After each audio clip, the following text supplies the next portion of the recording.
Good morning. I'm Jenna Wolf. That is the Hall of Famer, Chris Carter. This is a very dapper Nick Wright. What?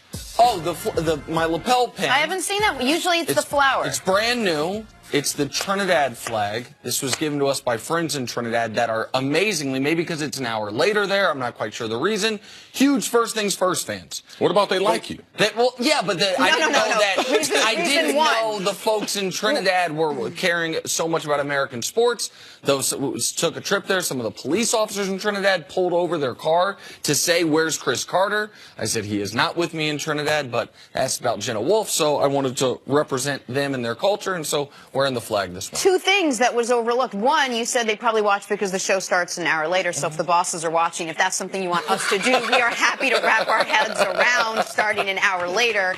And number two, we're also big in Jamaica. On the island of Jamaica, they are big fans of First Things First. Good to know that. Tomorrow, I'll be draped in the Jamaican flag, where I was born, by the way, so it'll be a theme.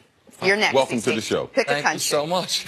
CC's big in the States. In the States. That's where he's big. All of them. That's pretty important. All the States. Fact, the best record in the East belongs to the Toronto Raptors. Fact, the best player in the East is Cleveland's LeBron James. So Raptors versus Cleveland last night, you know, best record versus best player, and best player won. LeBron James, after allowing a season-high 79 points in the first half and trailing by 15 to the Raptors, LeBron and the Cavs took over, beating the top seed in the East, 132-129. This was a close one. LeBron, 35 points, 17 assists, 0 turnovers. Here's LeBron on if he sent a message.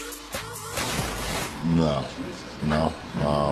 It's a good win for us just because how depleted we are with our roster and everything that's been going on. It's a good win for us versus a very good opponent. But I don't need to remind anybody what my teams are capable of doing. So that wasn't a factor. All right, CC, let's talk. It was a great game. This is a great game because it became a great game at the end. How meaningful was last night's game for both of these teams? Before the game tipped off, I was getting ready to send out a tweet. This is a must-win for Toronto because I really thought it was important. Toronto was coming into Cleveland in a tough stretch, playing 3 games in 4 days. They played Sunday, lost a tough matchup, had gone to Orlando, had played the night before, so they were on a back-to-back. DeRozan didn't play in Orlando, though, so he was only playing Sunday's game and then this game. So coming into Cleveland with all the injuries, Cal Korver getting the awful news that his brother had passed away, he wasn't going to be with the team, so prayers with Cal and his family. Of course. Great guy. And also the team realizing, wow, something else happened. So Cleveland, during the day, they go to shoot around. They get the news that Cal's not going to be there. So they go through mourning with one of their teammates who's not going to be there after everything else that they've been through. The coach not being there, the other inconsistencies in the lineup. And then Toronto gets out to the big whopping lead. So I thought they had to win this game. It was going to follow up, wow, this is what Toronto had to do. But Cleveland's comeback, I believe, was in a must-win situation for Toronto because you could even see with the additions that Toronto has, their bench, it is stronger. Man, they are a better team, but they still don't have an answer for LeBron. Like, they don't have anyone to guard LeBron. Like, they're trying to switch up. Sherbak, he can't guard LeBron. And Pascal Siakam was trying to check. He gave LeBron the most problems. Right. You know, so I thought that was a little bit promising. But at the end of the day, I mean, LeBron has their number. Coming into this game, they were 1-7 in the last 8 games in Cleveland, the last 3 years. Now, if you can't win in Cleveland, I don't care if you have home court advantage because, to me, this is more mental than it is about what the numbers So why do you think they're the better team? Which team? Toronto. You said Toronto's the better team, but they can't. No, they're a better all-around. Like, they really are. But LeBron is their kryptonite. Yeah. They don't have an answer for LeBron. All around, you would take their roster.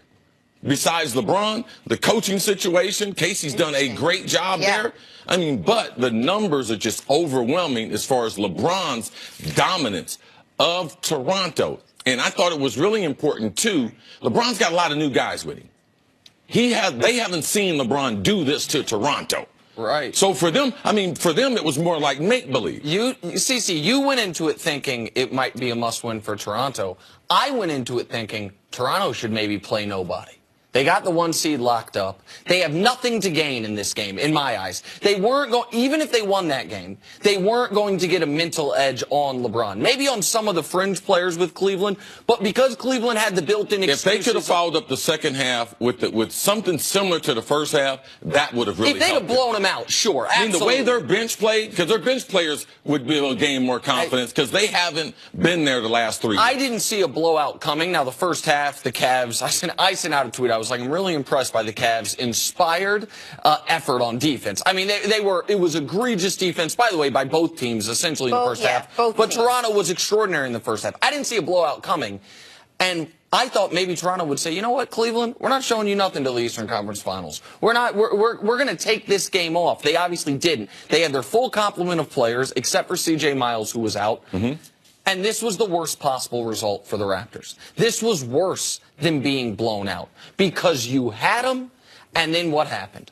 LeBron executed that zero dark 30 he talks about come the playoffs, and there was no answer. Jenna, you have asked me all year long, are you worried about the Cavs? Why are you not worried about the Cavs? That is why I've never been worried about the Cavs and this conference. Because when you have that guy, and he can do that, activate that level of play. Now, the 17 assists, 0 turnovers, even by LeBron standards, is somewhat unprecedented to go along with 35 points. But at least 90% of that is what we will expect to see from him night in, night out in the postseason. The Raptors do not have an answer. And when the game ended last night, this is what I was thinking about.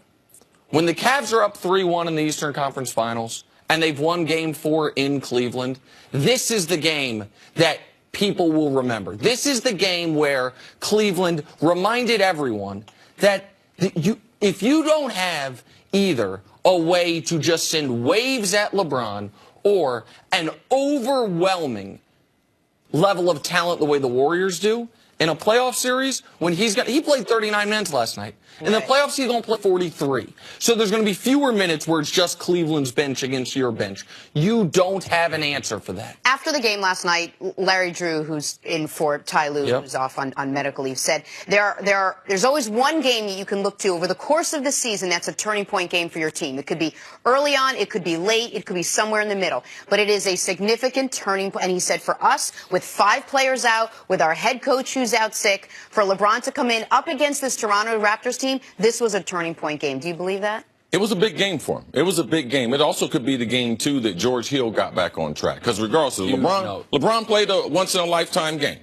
We haven't seen that game. Is that true? I mean, right? No player in NBA history has ever had more than 30 points, more than 15 assists, and 0 turnovers. It's never happened before. Never happened. But if George Hill don't show up, like if they don't have a number 3. So for me, yeah, monumental. Yes, it was great that they got the defense and put some effort into it. But if they don't have a number 3, and I believe that to be George Hill, if they don't get that constant contribution from a number 3, I know what Love's going to give me. 18 to 24, about 8 to 12 rebounds. That's what he's going to give me. He's going to be there for LeBron. He's going to be able to knock down shots. We saw him knock down the corner shot at the end of the game there, the big 3. If Kyle Korver hits that in the finals last year, in Game 3. So we know we have that in Kevin Love. But if they don't have a number 3, to me, it's still, I don't care how good LeBron plays. Like, they needed that type of effort to be able to win that type of game. But they also needed that 22 from George Hill in those crucial spots. And Sarah Kustok, who's going to join us later, she mentioned about how she thought last week when Kevin Love comes back and the spacing is that much better, that will help George Hill. That will help the backcourt, just having Love out there as a spacer. How does it help George Hill? Because you all of a sudden have another shooter out there that you have to be concerned with. Because LeBron is always a threat to drive, you're going to have to sag off some other players. You don't want to sag off Love because he's such a good shooter. So all of a sudden, George Hill has some more open shots. But JR had more open shots. Jose Calderon, who, by the way, I thought was going to be the 14th man on this team and consistently has been a good player. Yeah, apologize to him. Listen, Jose, I thought you were done. I thought you were a veteran leader. I didn't think you would be the best point guard on this team through 74 games. But there's one thing you mentioned.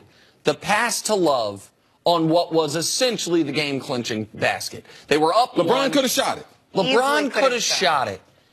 And that play is the play that since day one of LeBron's career, he's been criticized for.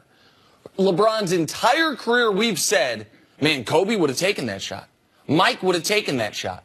And LeBron has refused to give in to the noise, to give in to the narrative that there is some type of sports machismo that goes along with I'm taking the last shot, as opposed to I am generating for my team the best shot. You want him to take the shot. Well, you think he's going to take the shot. We've been taught that that is what you're supposed to do. And by the way, Game 3 of the finals last year, he did it. And maybe if he takes a bad shot, he makes it. And maybe they win that game. Yeah. But LeBron is robotic in his dedication to we are making the right play. And last night was an example as to why, over the course of time, that is why, as much as any reason, that is why I believe he's the greatest player ever. Because he will make the right play no matter what the media, no matter what former players, no matter what other people say you're supposed to do in that spot. Team first. He got the best shot for his team. That was a huge win last night. 35 points, 17 assists, 0 turnovers. These two teams will match up again on April 3rd in Cleveland. Took Nick 11 minutes to say he was the greatest player of all time. Okay. I had 10, so I'm out. Dang it. All right, we'll try again tomorrow. Hey, coming up. I told you he was going to get it in there. I mean,